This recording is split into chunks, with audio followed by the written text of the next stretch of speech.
Welcome, ladies and gentlemen, to part 44 of Phoenix Wright. Last time we found out that the evidence locker was already open by the time Bruce Goodman got to it. But there's something else. Something was jamming the locker.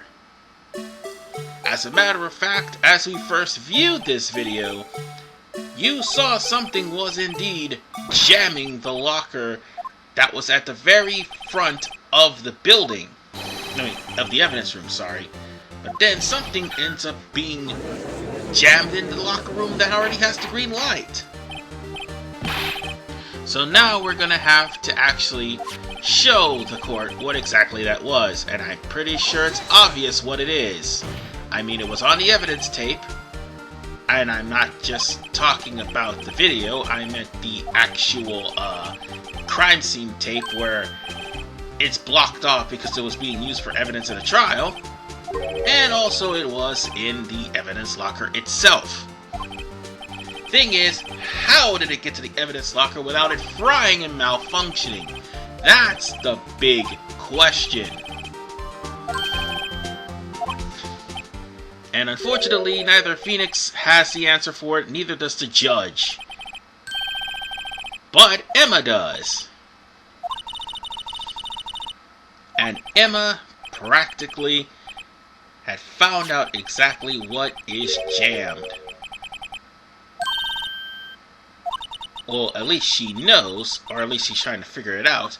But we have to watch the footage again. We're not being penalized for pointing out something wrong. Thank God. I think it's everywhere after this case. Or I should say everywhere after this part of the case. Because when you see that video footage, we gotta wait for Goodman to show up.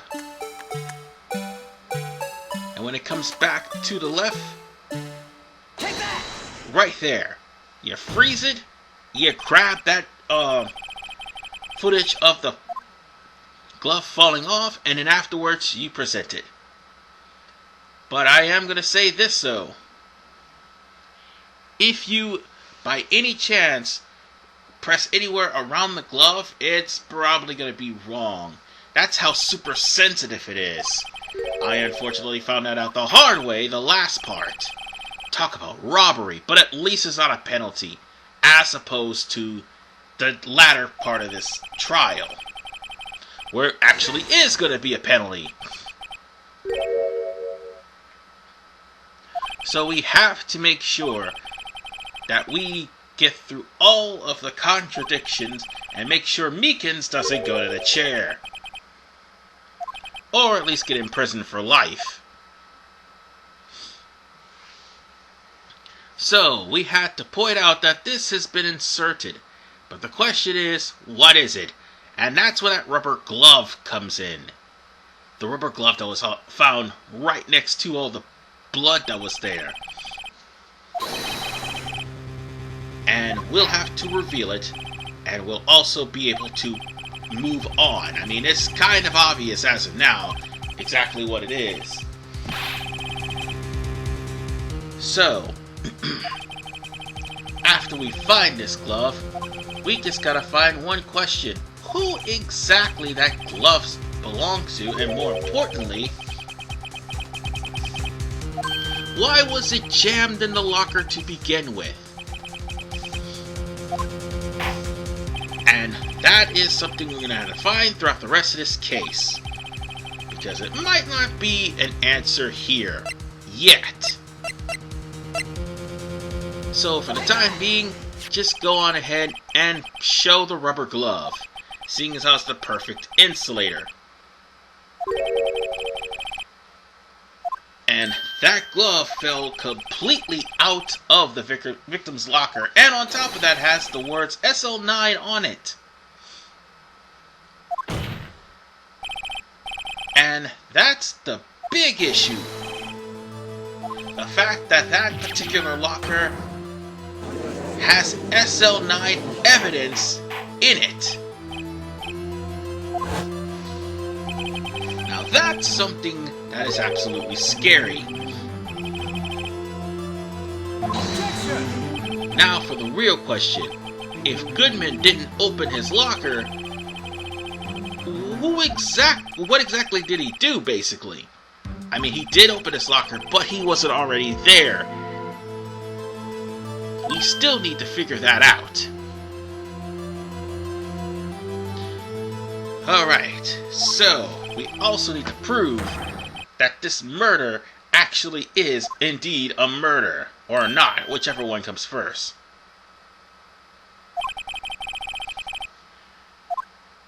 So, we're gonna have to actually refer to the stabbing, basically. And we're gonna have to watch that video again to refer to the stabbing. And more importantly, the mystery man himself. And speaking of which, he also brings up the fact that the guy did not pull out his ID. And if that is true, the ID card records would have had Bruce Goodman at 4:15.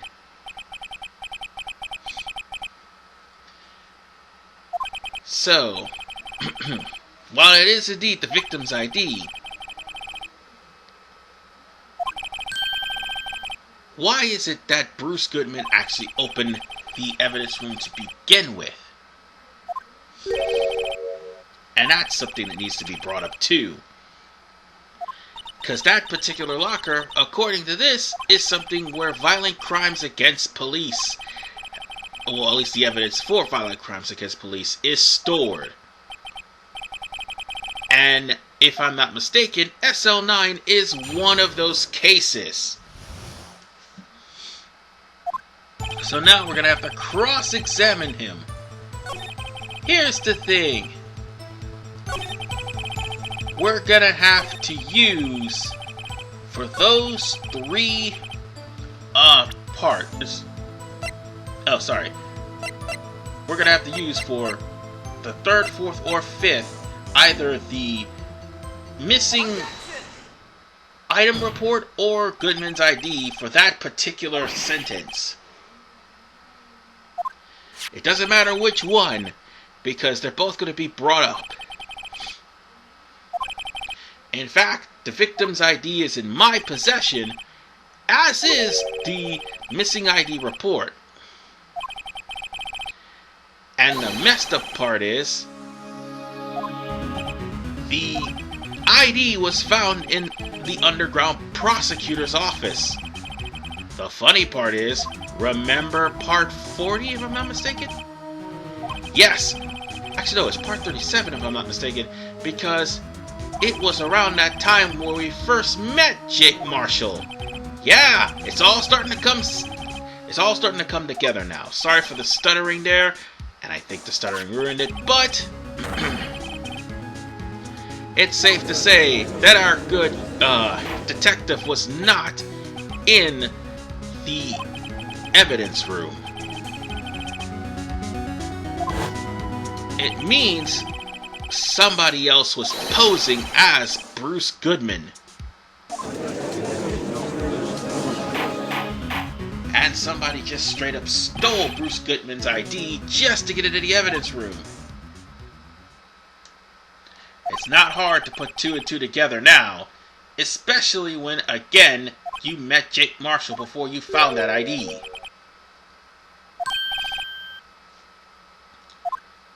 So on that note, we have ourselves a new problem.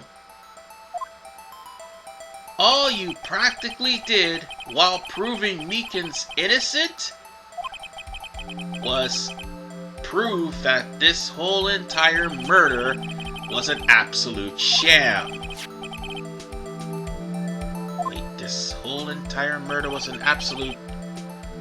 Oh, snap. I just realized what we just did. He all but proved Lana is guilty of Goodman's murder. Ouch. And that practically means that Lana is definitely going to be in dire straits if we don't prove anything else linking to that murder. Oh man. We kinda had no choice but to prove Meekins was not the killer. But at a very, very steep cost. Lana Skye pretty much is the murderer, and at this point in time, whoever it was that was disguised as Goodman, he wasn't murdered by any means. And the real crime took place at the prosecutor's office, and Lana was the one who did it. And now, we're gonna have no choice but to go back to square one. Meaning Lana is, how shall I put it, back to the subject of, well, being arrested and thrown in jail. Look at it this way, at least she won't get capital punishment, but she will get life, unless we actually expose this case even more than what it already is. So, for the time being, we have to examine the, we have to actually object. I think that's what we're going to do. Wait and see means Lana will automatically be held guilty. That's the only thing that you're going to have to do, is to object. Anything else and Lana will automatically be declared guilty, and you will lose at this point. But there is one last person we need to talk to. That someone is actually a thief, and someone is posing as Bruce Goodman. However, Bruce Goodman was never murdered in the evidence room because nobody saw him. Or nobody saw him murdered. He just left and ran away.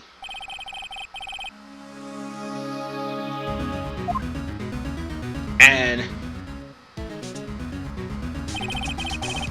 sadly, there is one last thing we need to find out. That since there is large amounts of blood in the locker room, we need to find out the truth no matter what.